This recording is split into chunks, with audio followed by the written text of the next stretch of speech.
ដងទៀតរំចែអត់តន់ច្បាស់ហេរំចែសំឡងដែរតានេះរំចែមកជួបរួមទាំងអស់គ្នារំចែបងនឹងអូនរំចែអូននឹងមីងរំចែតានឹងជើរំចែរួមទាំងអស់គ្នារំចែបងនឹងអូនរំចែពូឲ្យនឹងមីងរំចែតាយាយរំចែ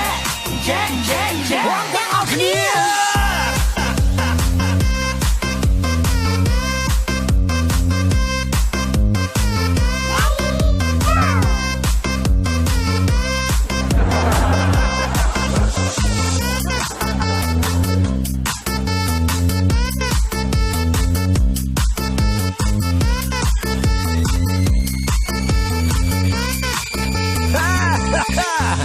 ភ្លេងថ្មីចង់វាក់ផ្លែកតោះចែកគូរួមឲ្យសប្បាយយូវៈវ័យកុំខ្វល់ខ្វាយចូលមកនេះរំទាំងអស់គ្នាគ្រប់ទិវា Don't forget party start let's learn okay ជាពិសេសពេលទំនេរបើអបសុករៀនរំលេងជុំគ្នាលេងបាល់ស្ដាប់បទនេះមានអារម្មណ៍ល្អលេងកីឡាពេលហាត់យូហ្គាយើងស្ដីស្ដាប់បទនេះដែរជាការកំសាន្តអាចរំបានពេលហាត់ប្រាណគ្រប់ទីកន្លែងដើម្បីសុខភាពជាពិសេសពេលរំធំបាសសប្បាយណាស់ជាមួយនឹងបទរំចែ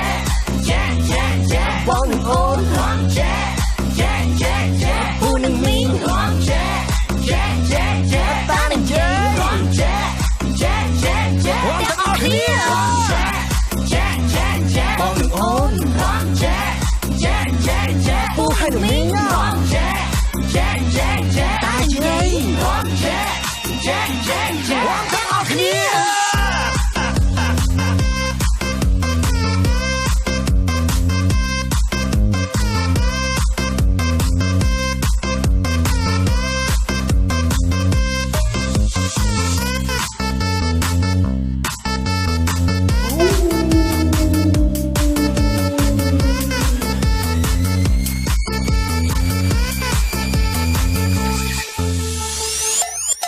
ភ្លេងគេលេងហើយបងប្អូននៃគុំនៃកូនតាយឡើងមករួមគុំនៅទ្រាំពួនសំងំអំអៀនដាណាឆាប់ចូលមកកំឡោះក្រមុំអំពូមីមាសក្មេងចាស់ប្រុសស្រី25ខែក្រុងខុសឆ្គងតិចតួចពេលជុំគ្នាសូមកុំប្រកាសព្រោះយើងជាខ្មែរសូមបងប្អូនខ្មែរដែលរស់នៅឆ្ងាយឯនេះសមុទ្រដូចជាអាមេរិកកាណាដាអូស្ត្រាលីប៉ារីសឆៃណាហើយនៅកូរ៉េឬជប៉ុននៅស្រុកថៃនិងគ្រប់ប្រទេសដែលមានខ្មែរយើងបោះចូលមកក្រុមលេងសប្បាយជាមួយនឹងបទរំចែ